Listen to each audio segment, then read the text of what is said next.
अस्सलामुअलैकुम दोस्तों, मेरा नाम है वकास हैदर और आप देख रहे हैं हैदर टीवी। दोस्तों, क्या आपको पता है कि इंसानी जिस्म पर टोटल कितने बाल होते हैं? और क्या आप जानते हैं कि छोटे बच्चे जब रोते हैं तो इनके आंसू क्यों नहीं निकलते? प्लस हमारा पसीना नमकीन ही क्यों होता है? और कुछ लोग लेफ्ट हैंड से राइटिंग क्यों करते हैं? वेल, आज के इस वीडियो में मैं आपको ह्यूमन बॉडी के ऐसे फैक्ट्स के बारे में बताने जा रहा हूँ जो बहुत ही कम लोग जानते हैं। तो शुरू करते हैं अपना काउंटडाउन। दोस्तों, अगर बालों की बात की जाए तो ये दुनिया के हर इंसान की बॉडी पर मौजूद होते हैं, लेकिन क्या आपको पता है कि इंसानी जिस्म पर टोटल कितने बाल होते हैं? वेल, एक रिसर्च के मुताबिक इंसान की पूरी बॉडी पर 50 लाख से भी ज्यादा बाल मौजूद होते हैं। और अगर सर की बात की जाए तो एक नॉर्मल इंसान के सर पर 1.5 लाख बाल मौजूद होते हैं। मजे की बात यह है कि हमारे जिस्म के बाल बहुत ही स्लोली ग्रोथ करते हैं। सर के बाल नॉर्मली 1 मंथ में 1 इंच ही ग्रो कर पाते हैं। एक और इंटरेस्टिंग फैक्ट ये है कि इंसानी बाल देखने में जितने नाजुक और पतले लगते हैं इतने होते नहीं हैं, बल्कि आप बिलीव नहीं करेंगे कि हमारा एक सिंगल बाल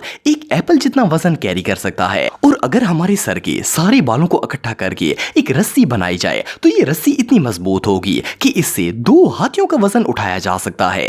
ये रियली अनबिलीवेबल है। दोस्तों, अगर बच्चों की बात की जाए तो इनसे ज्यादा क्यूट चीज दुनिया में और कोई नहीं हो सकती। वैसे तो छोटे बच्चे काफी ज्यादा रोते हैं, लेकिन क्या आपने कभी नोट किया है कि बच्चे जब रोते हैं तो इनकी आंखों से आंसू नहीं आते, जबकि अगर कोई बड़ा शख्स जानबूझकर भी रोने की कोशिश करता है तो सबसे पहले इसकी आंखों से आंसू निकलते हैं। वेल, असल में जब एक बच्चा पैदा होता है तो इसकी पूरी बॉडी में सिर्फ 1 कप के बराबर खून मौजूद होता है। ये इतना मासूम होता है कि इसकी हर चीज अंडर डेवलपमेंट होती है। फॉर एग्जाम्पल, जब बच्चे बिल्कुल छोटे से होते हैं तो वो शदीद रोते हैं, पर इनकी आंखों से आंसू नहीं निकलते। इसकी रीजन ये होती है कि एक तो इनकी बॉडी में ब्लड और वाटर बहुत ही कम होता है, दूसरा बच्चों के टीयर डक्ट्स अभी तक बने ही नहीं होते। इट मींस के बच्चे चाहे जितना भी रो लें, इनकी आंखों से या तो बहुत ही कम पानी निकलता है या फिर आंसू निकलते ही नहीं है। और फिर जैसे जैसे ये बड़े होते हैं वैसे वैसे इनकी आंखें भी रोते वक्त वेट होती जाती हैं। दोस्तों, वैसे तो हम सब डेली बेसिस पर खाना खाते हैं और ये हमारी बेसिक नीड्स में से एक है, लेकिन क्या आपने कभी सोचा है कि एक इंसान अपनी पूरी जिंदगी में आखिर कितना खाना खाता है? वेल, आपको जानकर हैरानगी होगी कि बायोलॉजिस्ट के मुताबिक एक नॉर्मल इंसान अपनी पूरी जिंदगी में 30 टन से भी ज्यादा खाना कंज्यूम करता है। और शॉकिंग बात यह है कि इतना ज्यादा खाना खाने के बाद भी हमारी बॉडी वहीं की वहीं रहती है। ये रियली अनबिलीवेबल है। दोस्तों, ये बात तो हम सब जानते हैं कि पानी हमारी बॉडी की सबसे इंपॉर्टेंट नीड्स में से एक है, लेकिन क्या आप जानते हैं कि हमें प्यास लगती कैसे है? असल में जब हमारी बॉडी के अंदर 1% पानी कम हो जाता है तो हमारा नर्वस सिस्टम फौरन ब्रेन को इसकी कमी का सिग्नल देना शुरू कर देता है और हमें प्यास महसूस होने लगती है। इसका मतलब ये है कि अगर हमारी बॉडी में इवन 1% भी पानी कम हो जाता है तो हमारा पूरा जिस्म बेचैन हो जाता है। इससे आप अंदाजा लगा सकते हैं कि पानी हमारे लिए कितना इंपॉर्टेंट होता है।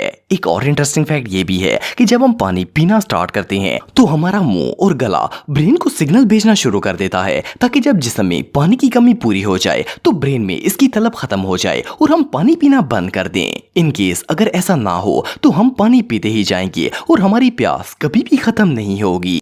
दोस्तों, अगर पसीने की बात की जाए तो गर्मियों के मौसम में हर शख्स को ही पसीना आता है। वैसे तो ये सिर्फ जिस्म से निकलने वाला पानी लगता है, लेकिन आपको जानकर हैरानगी होगी कि इस पानी में दर्जनों मिनरल्स भी शामिल होते हैं। आप सबने नोट किया होगा कि जिस्म पर आने वाला पसीना काफी नमकीन होता है, लेकिन क्या आपको पता है कि पसीना नमकीन क्यों होता है? असल में हमारे पसीने के पानी में सोडियम, प्रोटीन और अमोनिया जैसे एलिमेंट्स मौजूद होते हैं, जिनकी वजह से इसका टेस्ट नमकीन हो जाता है। और सिर्फ इतना ही नहीं, बल्कि आप बिलीव नहीं करेंगे कि हमारे पसीने की हर एक बूंद में कॉपर, जिंक और इवन आयरन जैसे मेटल के भी पार्टिकल्स शामिल होते हैं। एक और इंटरेस्टिंग फैक्ट ये भी है कि हमारी बॉडी में पसीने का आना बहुत ही इंपॉर्टेंट होता है। उसकी वजह यह है कि पसीना जिस्म से गर्मी खत्म करने का काम करता है और बॉडी के टेम्परेचर को कूल डाउन रखता है। अगर इंसानी जिस्म में पसीना आना खत्म हो जाए तो बॉडी ओवरहीट हो जाएगी, जिससे इंसान की मौत भी वाकया हो सकती है। बहरहाल जो भी हो, जिस पसीने से हम हर रोज इरिटेट होते हैं वो हमारी बॉडी की सबसे इंपॉर्टेंट नीड्स में से एक है।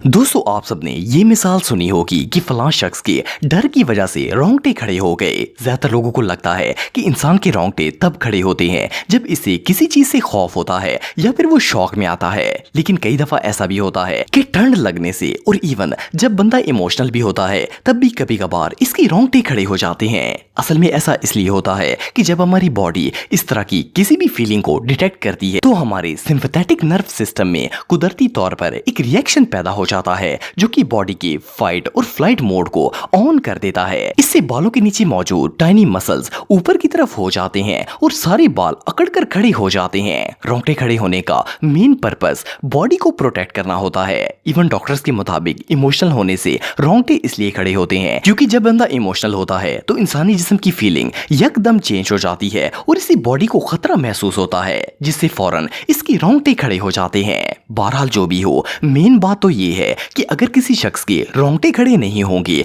तो अगले बंदे को पता कैसे चलेगा कि वो शख्स डरा हुआ है।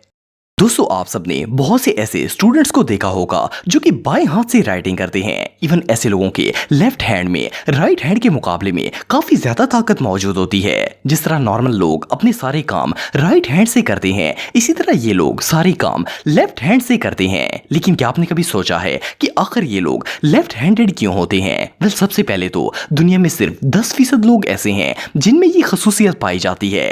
वेल, डॉक्टर्स ने ऐसे लोगों पर बहुत रिसर्च की और इस बात का पता लगाने के लिए दर्जनों लेफ्ट हैंडेड लोगों पर तजर्बात भी किए गए, लेकिन इसकी रीजन आज तक कोई भी दरियाफ्त नहीं कर सका।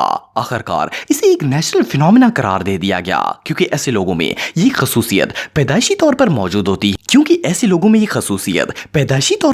होती है। दोस्तों, ये बात तो हम सब जानते हैं कि हर इंसान के फिंगरप्रिंट्स दूसरे से मुख्तलिफ होते हैं। इवन कि अगर दो इंसान जुड़वा भी पैदा हो जाएं, तब भी इनके फिंगरप्रिंट्स आपस में मैच नहीं होते। लेकिन क्या हो अगर इंसान का हाथ जल जाए, कट जाए या फिर किसी भी रीजन से इसकी तमाम फिंगरप्रिंट्स डैमेज हो जाएं? वेल, अगर किसी वजह से इंसान के हाथों की लकीरें पूरी तरह मिट जाएं या डैमेज हो जाएं और इवन इसके ऊपर वाली सारी स्किन भी उतार दी जाए, तो जब भी इसका जख्म भरेगा और इसकी बॉडी पर दोबारा स्किन आनी स्टार्ट होगी तो इसके हाथों पर वही एग्जैक्ट फिंगरप्रिंट्स उसी पैटर्न पर रिक्रिएट हो जाएंगे जैसे वो पहले थे। इवन के इनमें एक सिंगल डॉट का भी फर्क नहीं आएगा। वेल, यही रीजन है कि दुनिया में हर इंसान की पहचान इसके फिंगरप्रिंट से ही की जाती है क्योंकि वो कभी भी तब्दील नहीं हो सकते। दोस्तों, जब भी हम पानी में ज्यादा देर तक अपने हाथ या पांव रखते हैं तो हमारी उंगलियों पर इस तरह की सलवटें बन जाती हैं। पिछले जमाने में तो लोगों को लगता था कि ज्यादा देर पानी में रहने से इंसान बूढ़ा हो जाता है और इसकी स्किन पर झुर्रियां पड़ जाती हैं। लेकिन असल में हाथों और पांव पर बनने वाली ये झुर्रियां बहुत ही बेनिफिशियल होती हैं। दरअसल जब हम पानी में जाते हैं तो हर चीज स्लिपरी हो जाती है और अंडर वाटर ग्रिप ना होने के बराबर होती है। हमारे हाथों और पांव पर ये रिंकल्स इसलिए बनते हैं ताकि हम चीजों को आसानी से पकड़ सकें और चीजें हमारे हाथों से स्लिप ना हो। और इवन पांव पर बनने वाली रिंकल्स पानी के अंदर चलने में भी मदद देती हैं। तो दोस्तों, आज के लिए बस इतना ही। उम्मीद आपको वीडियो पसंद आई होगी। अगर आप मुझे इंस्टाग्राम पे फॉलो करना चाहते हैं तो दी हैदर टीवी पे आप मुझे फॉलो कर सकते हैं। मिलता हूं आपसे नेक्स्ट वीडियो में, तब तक के लिए अल्लाह हाफिज।